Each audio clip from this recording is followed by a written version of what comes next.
Evening, everybody. I'd like to call to order the committee of the whole meeting for Tuesday, June 9th, 2026 at 5 p.m, being held and transmitted electronically via council chambers located at 39 South Shore Road, Lake Cowichan.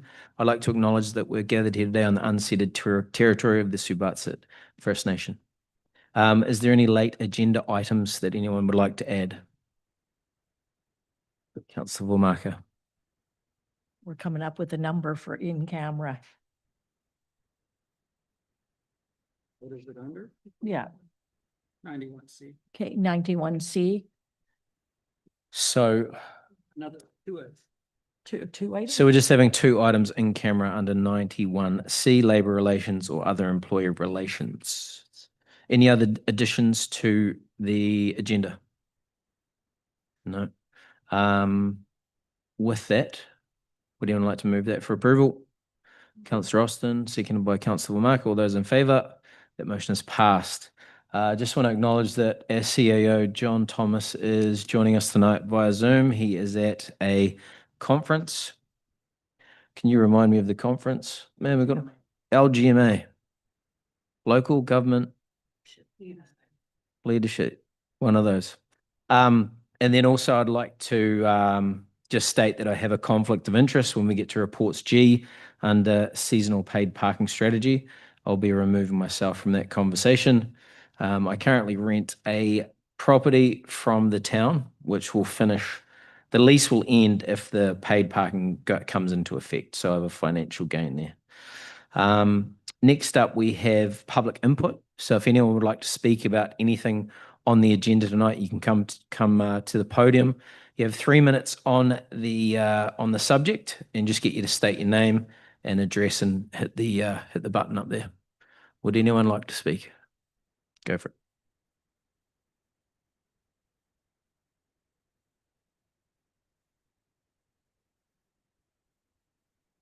it. Okay. My name is Wade Gamble. I reside at 7 Boundary Road.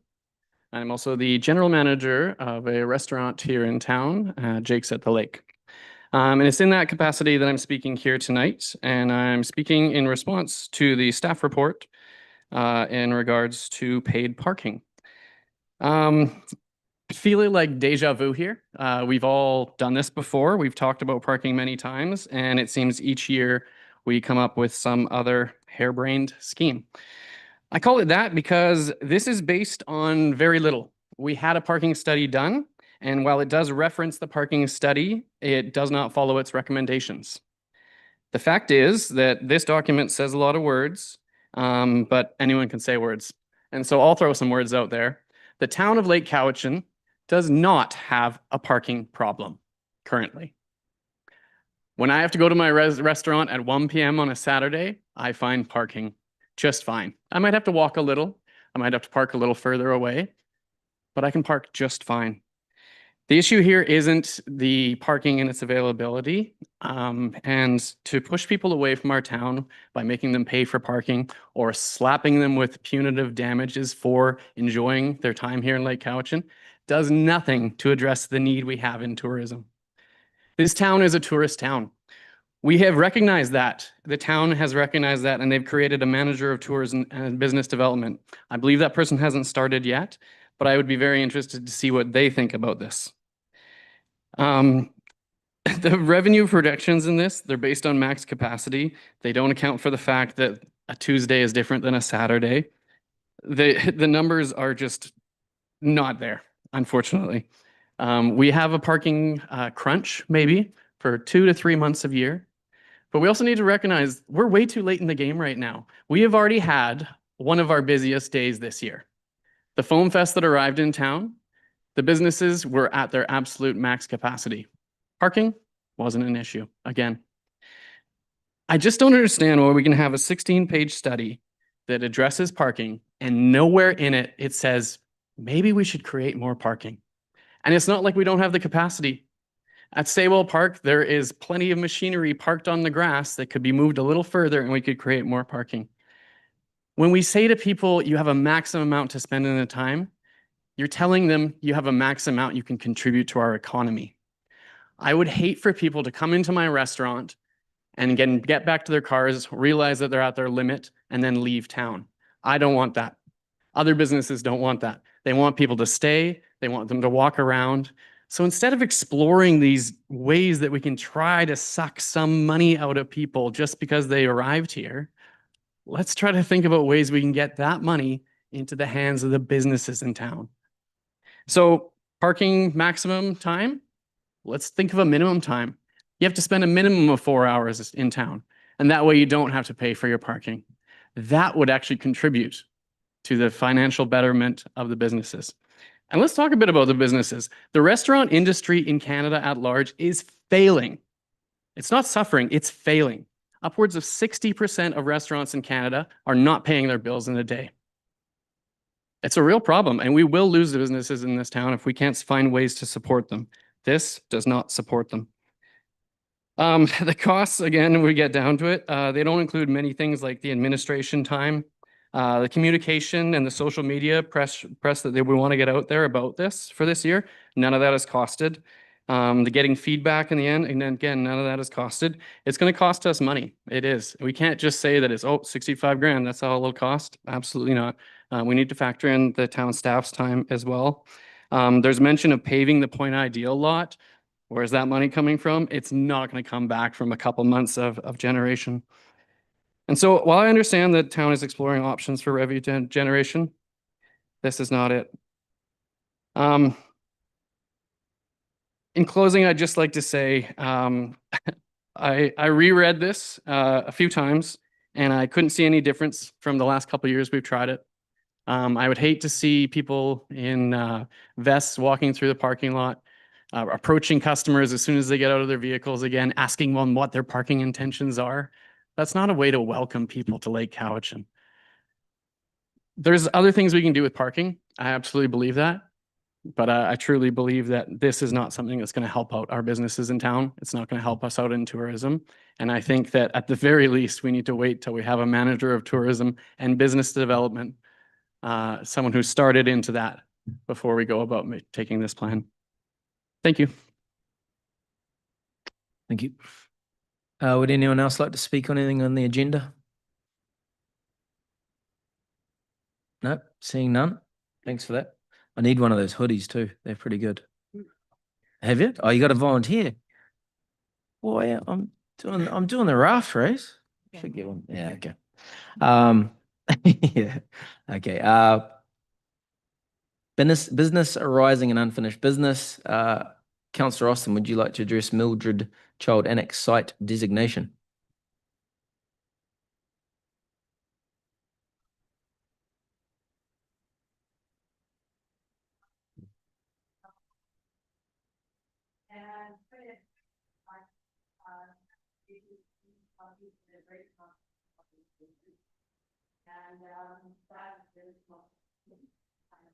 Yeah, microphone.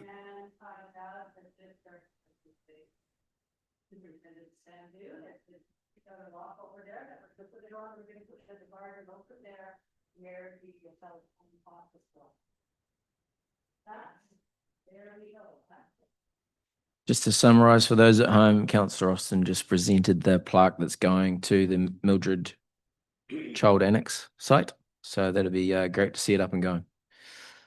Delegations and representatives, I see none. Correspondence. We have correspondence from the Association of Vancouver Island Coastal Communities about the strategic priorities and the IGRS local government how do you say that? Communique for the FIFA World Cup 2026. Would anyone like to speak on those? Would anyone like to move that for correspondence? Receive and file from Councillor Austin, seconded by Councillor Sandhu. All those in favour? That motion is passed. Next up, we have reports, administration, UBCEM meeting requests. Now, as part of the agenda, we have been presented a number of options of ministers to cabinet ministers and provincial government staff from ministries, agencies, commissions that we could visit at UBCM. As part of the report outlaid by Mr. Thomas, he's wanting direction on ministers that we'd like to have meetings with.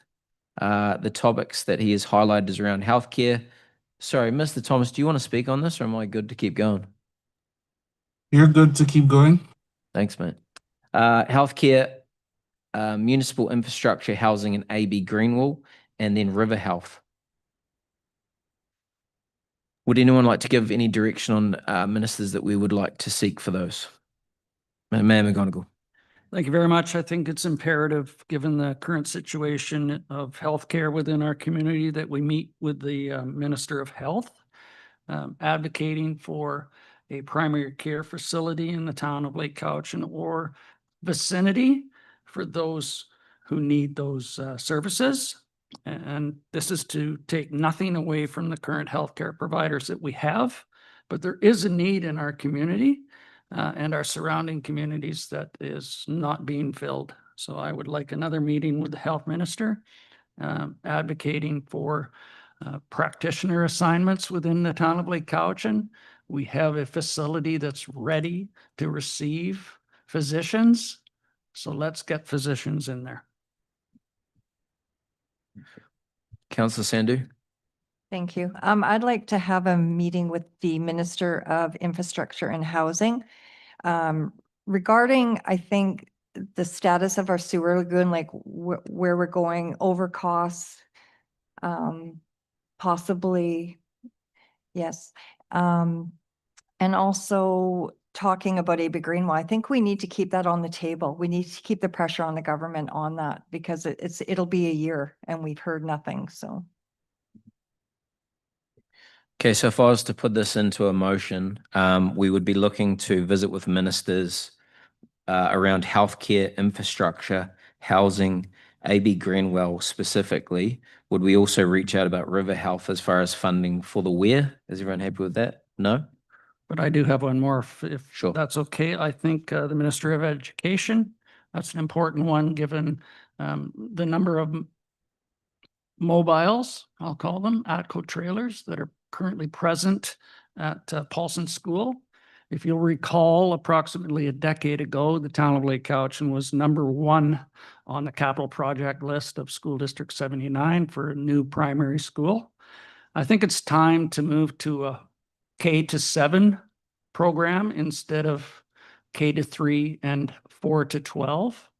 I do not agree that 9-year-olds should be occupying the same education space as 19-year-olds. If Ladysmith can have a new school, then Lake Cowichan should as well. Thank you for that. So for simplicity, I'll put the motion together that council identify the following advocacy priorities for the 2026 UBCM convention: healthcare, infrastructure, housing, AB Greenwald, and education, and direct staff to submit meeting requests with the Premier and applicable provincial ministers prior to the June 24, 2026 deadline. Would anyone like to second that? Mayor McGonigal seconds it. Any discussion? All those in favour? That motion is passed. We have building permit summary for May 2026. The recommendation is the committee recommend acceptance of the building permit summary report for the month of May 2026. Someone like to move that? Councillor Austin, seconded by Councillor Sandhu. Any discussion? All those in favour? That motion is passed. Next up, we have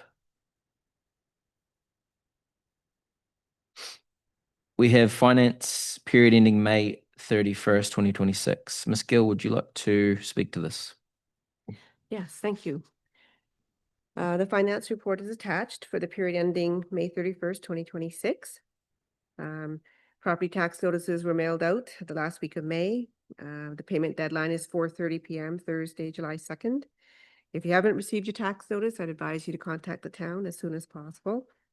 Friendly reminder that homeowner grants must be claimed with the province by the due date. And you must still claim your homeowner grant even if your mortgage company pays your taxes or if you've deferred your taxes with the province. Barbecue tickets were for sale at the town office. We sold out today. The financial statements include the just under 3.1 million in property taxation revenue. On the capital expense page, Public Works has purchased a used grader. The cost is $100,206. The fire department is awaiting the purchase of tender 5. It was supposed to be here this week, but may be delayed. The estimated cost of the tender is $757,103 net of the GST. The chassis has already been paid for, and that expense is shown on the financial statements, but the rest, the $570,000 will be going out shortly. We have remitted to the Ministry of Housing and Municipal Affairs the audited financial statements, the tax rate bylaw, the 5-year financial plan, and the ledge forms. And by the end of June, we will have due the annual report for 2025 and the SOFI. All the requirements are listed there. Work has started on the 2025 annual report, and if council has any pictures or any other information that they would like included, please forward them as soon as possible. And that's everything. Thank you very much. Any questions for Ms. Gill? Councillor Sandhu? Just to, under capital, under general fund, security cameras. I don't know if you can answer that. So have we got all our security cameras in place at our facilities? I don't know if they're all here, but I know I'll let. They're ordered. They're going to be starting next week, probably redoing the Public Works building first, and then they'll just continue on doing the rest of the places.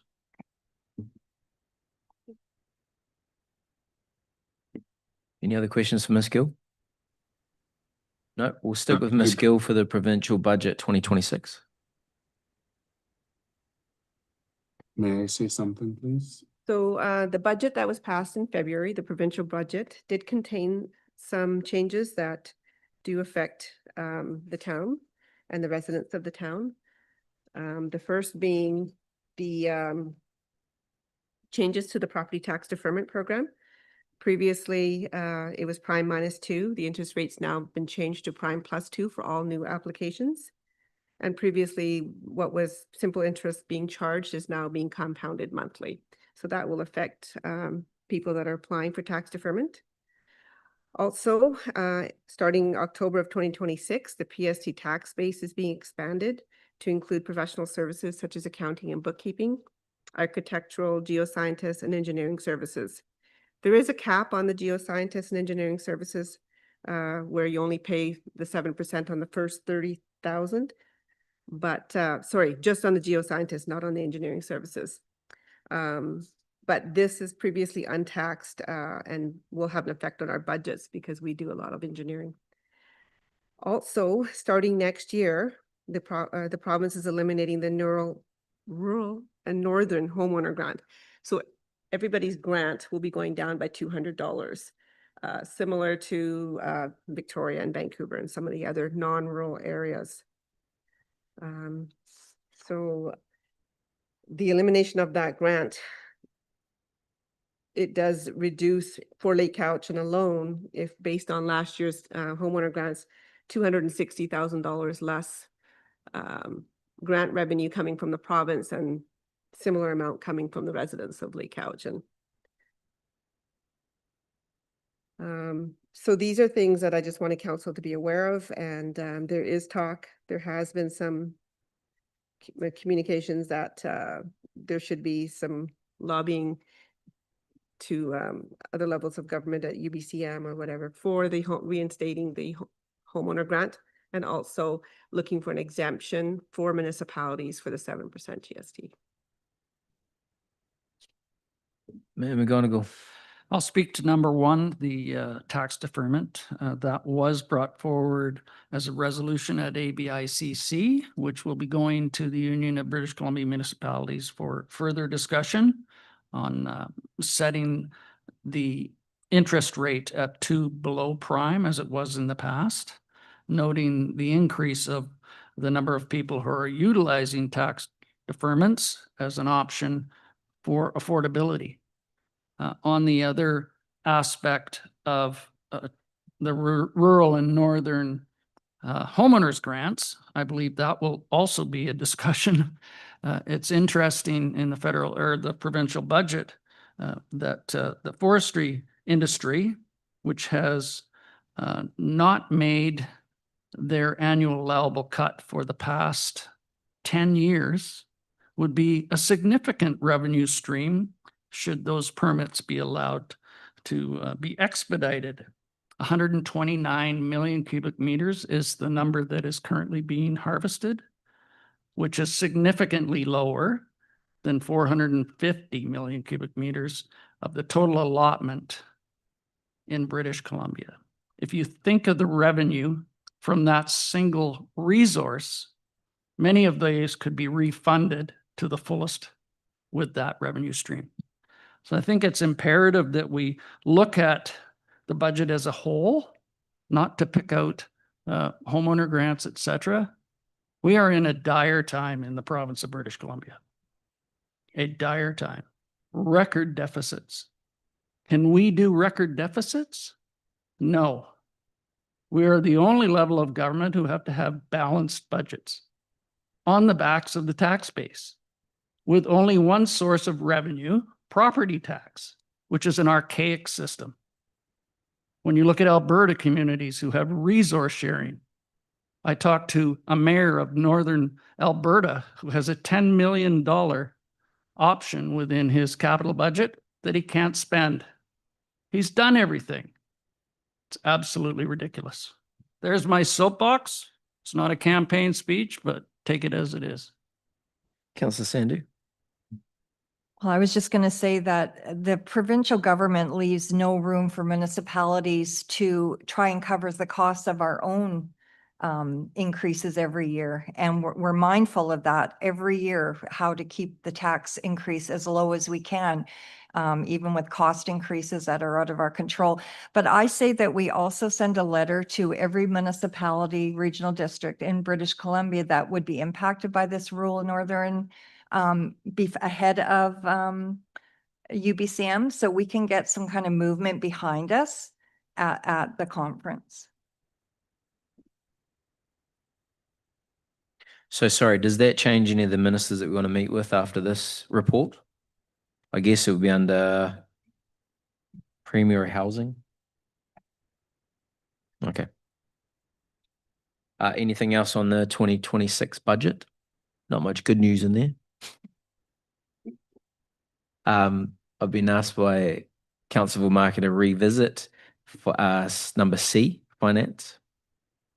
If we can get direction through our CAO for the office staff to be able to post on our town website that the barbecue steak tickets have been sold out instead of it going to in camera, if that would be appropriate, Mr. Thomas? Sure. I wasn't aware that it was going in camera, but we could certainly post that the barbecue tickets are sold out. And also if we can advertise it on Facebook as well. Yeah, for sure. Thank you.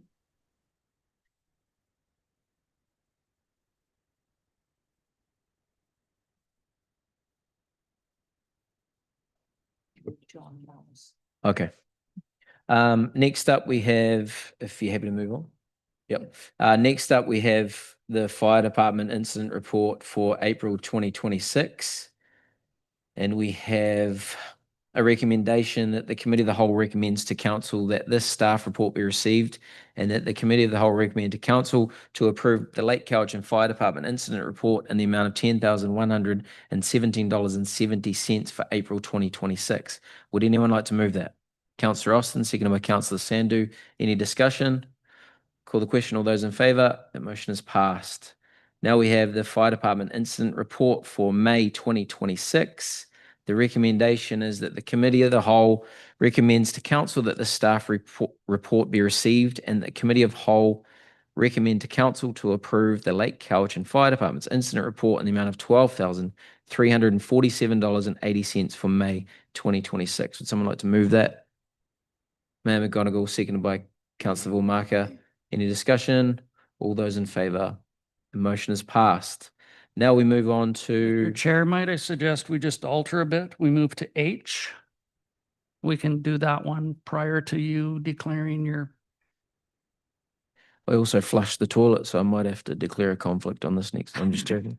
Okay, we're going to skip to H, which is the Public Works Sanitary Sewer Modelling and the attachment of true engineer proposal. Mr. Sandu, would you like to speak to this? Sure. I think we've had some discussions on this in the past where our sewer system needs to be, we need to do a model to ensure what capacity we have left with our sewer system. There was a report done several years ago stating we could only do so many more subdivisions, and I think we're at that limit. So this report, they would go through all our systems and check what our lines can handle, what our lift stations can handle, and the lagoon, we're already doing an upgrade, but so we need to get this model done before we allow too many more subdivisions. And there was a study done several years ago and it was indicated there as well, so we have to move forward and try to figure out what capacity we have left. And we would recommend, I would recommend option A. It would give us, in the future, we want to do a proper mapping system of the whole system thing that would give us the layers for it. Okay, before I read out the recommendation, is there any questions, Mr. Sandu? The recommendation is that council authorize the completion of a comprehensive sanitary sewer modelling project and that council direct staff to prepare and bring forward an amendment to the 2026 to 2030 financial plan to include the sanitary sewer modelling project as a priority capital initiative in 2026 and the amount of $125,000, and that the project be funded from the Community Works Fund Reserve, and that council authorizes staff to award a contract up to $125,000 for this project. Would someone like to move that? Councillor Sandu, seconded by Mayor McGonigal. Any discussion on this? Councillor Wilmot? No? Anyone? Councillor No, it was Vermarker. just a comment that I read that and thought that that's a good thing for us to do, because reading the newspapers, North Cowichan found themselves in a bit of a pickle, so much housing, and now they're worried about their infrastructure being upgraded. So we're being a little bit more proactive to do this, knowing what we can handle. So I'm glad staff brought it forward. Thank Seeing no more discussion, I will call the question. All those in favour?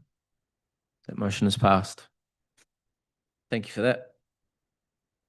Next up, we have Public Works Seasonal Paid Parking Strategy 2026 soft launch. As previously stated, I have a conflict of interest, so I'll leave the room right now at 5:28. and as the vice chair, I will take over for you in your absence. Go into the soundproof booth outside. Lock the door.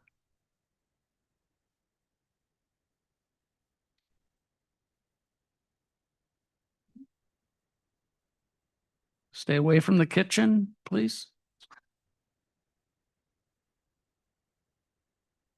So as stated, Councillor Frisbee has declared a conflict on this topic. So I will move to our Superintendent of Public Works to introduce the seasonal paid parking strategy. Thanks. So as you know, this has been going on for several years. We were instructed a few years ago to do a parking study, and that was done by a professional company that does that sort of work.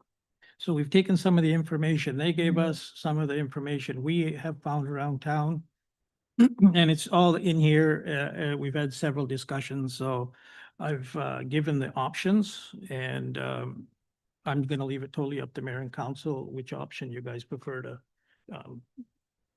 go for on that one. And slowly up to If I'm mayor. going to leave it at that. That's all. Mr. Thomas, you have something to add, sir? I would encourage council and the public to start reading this report from the recommendations itself, which is attachment 1. The recommendations were pulled verbatim from the parking study report that had been commissioned by the town and delivered to the town, I believe, in 2025.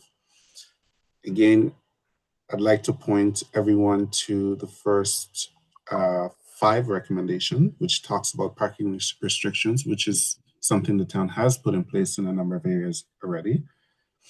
With respect to the ball field, Point Ideal sports field parking lot, which is currently unpaved, this is just a markup, which is item number 6 here. This is just a markup of what it could look like if the town was to proceed with paving.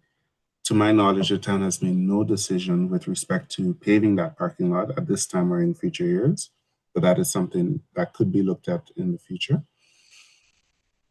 Item number 10 speaks to a pilot program, not just for 1 year, but for 3 years, which is interesting because, again, this strategy is creating a pilot program for the first year of that 3-year period, but this is also important to highlight.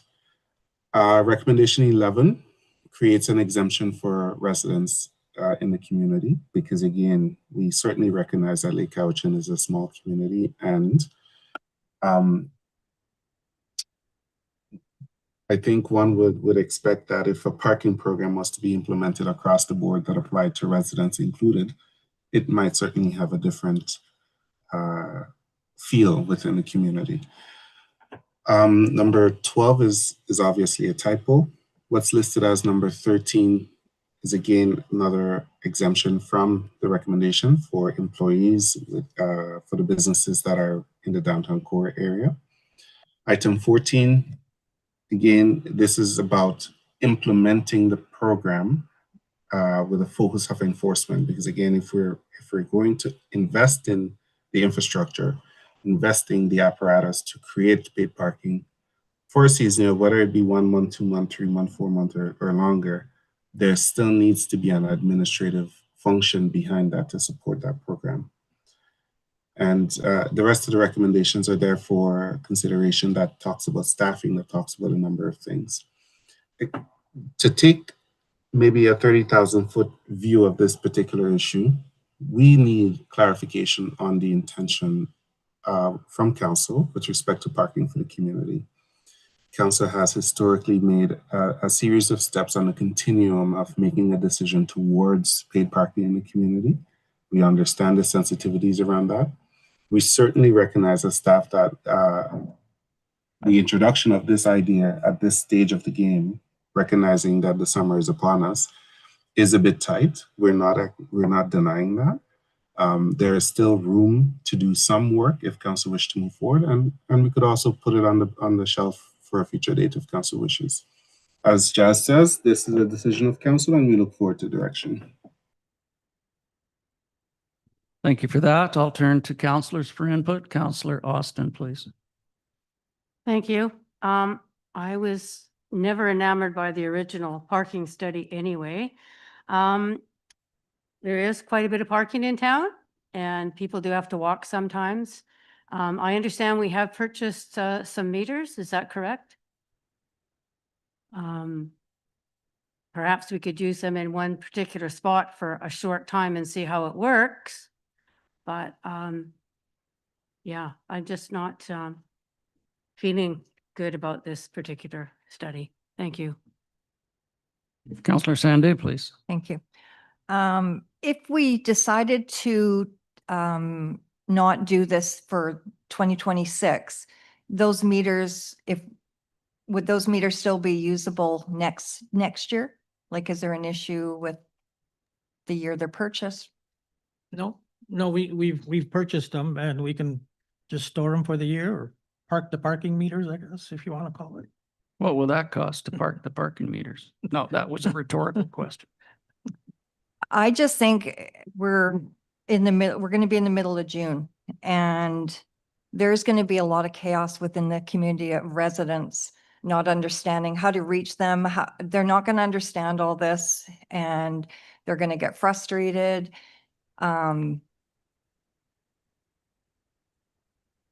I hate leaving things to the last minute. And I think with our bylaws not in place, whatnot, I just don't want to sugarcoat this and then it be a complete flop because we don't have everything in place that we need to. We're just kind of running with something in a short time frame. And I just think it's going to do a disservice to this council and our staff and the town of Lake Cowichan. Thank you. Councillor Vomaka, have anything? Well, then push the microphone and please carry on. Ron. I think this was brought forward because there was a time sensitive and we felt that this needed to be dealt with. And then all of this came out. I'm looking at half of it. Half of it, I go, yes, I can see it being implemented. The other half of it, I am totally not in favor of. And so my concern was that we gave direction for staff to buy these 2 paid parking meters, stalls where you pay, and that they're sitting here, and that they did cost taxpayers money. And obviously we can't return them. So we're going to have to decide what we're going to do with those. And so I think it would probably be better to shelf this for the season because it's too close to implement anything, and to sit down with the new, I don't know what her title is going to be, the tourism person and staff, and actually spend time going through this line by line to see what we should be doing. I don't think the town should be paying to pave the Centennial Park at an extra cost. We don't have any information here of what it's going to cost for us to have resident decals. And that would be a lot of money, providing the decals, making sure people actually have their license plate attached to it, et cetera. So there's too many unknowns. And so I would like to see this shelved, but not so late that next year we can't do anything. Early enough that we can actually start to implement some of this parking plan. Councillor Austin. I just had one more thing. I think we need to do signage this year, get some more signage. When we done a lot of camping in the different provinces and in the States, we look for the P, the blue P that says where there's parking. And when you come into town, our town is divided by the river. It's kind of hard to tell where you're supposed to go and what you're, if you're brand new here. So I think we do have to get some signage done this year, if nothing else. Thank you. Thank you for that. Anyone else? Go ahead, Councillor Sandy. I was just going to say, last summer we had at Saywell where you could only go in one way, one way. Would that be, if we decided to shelve this for the year, would that be put in place? And this is to the superintendent during tourism season. So off South Shore and then through the parking lot, and then no buses would be unloading or loading the tubers being dropped off, whatnot? Yeah, that part of it will stay in effect. Buses, no buses in there, and we try to do one way. Just to clarify one other thing, the paving the Centennial Field ball parking lots come up a couple times. That's never been brought up. It's in this report because the company that did the traffic study recommended that, but the town disagreed with that point. That's not on the table. Not at this point anyways, it's a big cost. Certainly could be allocated elsewhere in my view, but that was in the parking study, so I'm glad you added it. Anyone else before I jump on my box again? I think the intention has always been good to look at other options of parking within the uptown and downtown core. In the study, it showed that 60% of parking spaces were utilized. The 2 months of August and September are probably the busiest when we have an influx of people from Laketown Ranch, etc., coming into the community. Wayfinding is important. And I think if nothing else this year to implement more precise wayfinding to point people in the direction of the parking availability is imperative as a starting point.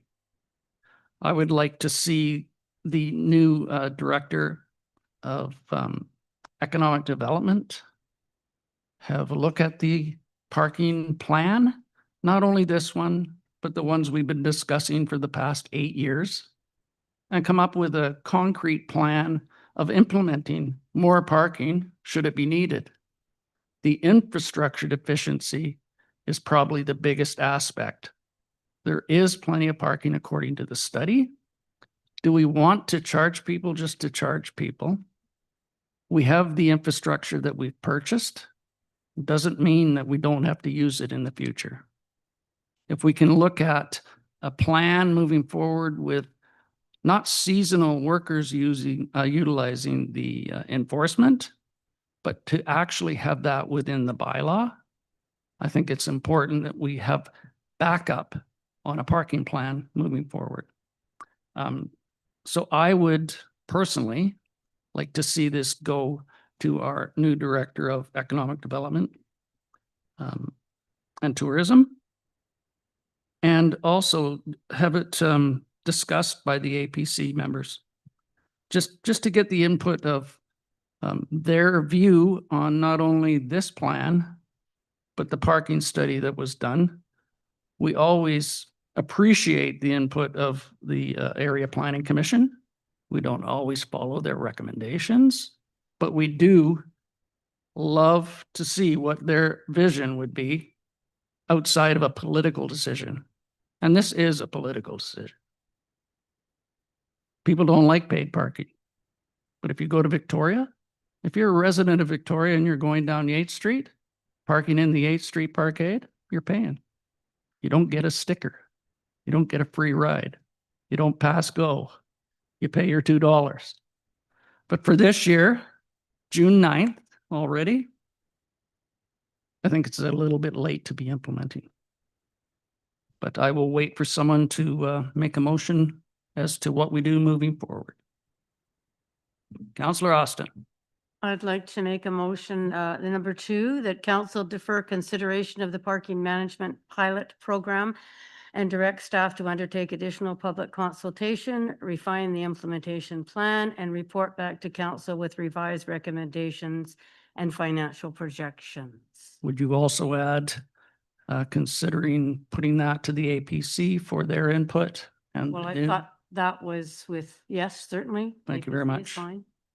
It says, So with that amendment, that's moved by Councillor Austin. Someone like to second that? Councillor Bomaka. Any further discussion on that? And again, we thank staff for their input and for bearing with us as we move forward. This is nothing disparaging towards the report or towards the recommendations that were in here.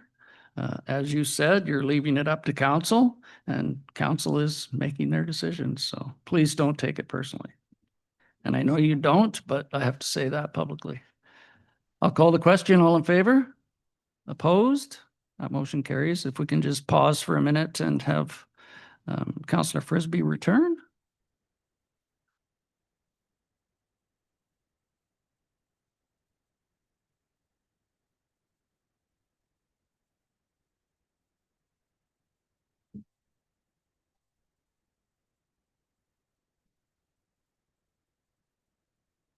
And as the superintendent stated, the cost of parking those parking meters is $2 an hour.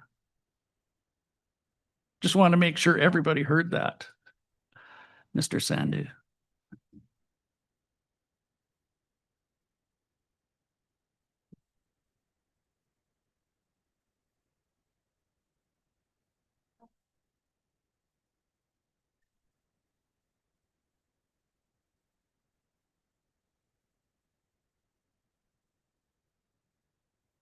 Yeah, we can carry on. I guess I'll take over. There's no new business. He's coming to the floor now.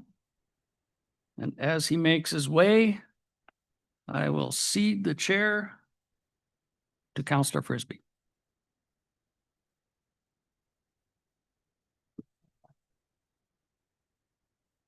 No new business? No notice of motion? No. So it's question period now. So if you'd like to speak about anything on the agenda tonight, you can come forward to the speaker and we'll do our best to answer your questions. Hit the button and state your name. If anyone would like any questions, the phone that always rings. Seeing none, I'll move on from that. Next up, we have in camera. The reason why we're going in camera has been stated on the agenda. Would anyone like to move to, ma'am, we're going. And that's scratching the second item under 91C. There's only one item there now, so I'll move that we move in camera under those community charter sections. Perfect. Any seconder? Councillor Austin, no discussion. All those in favour? We are now going to move to in camera. Thank you, everyone.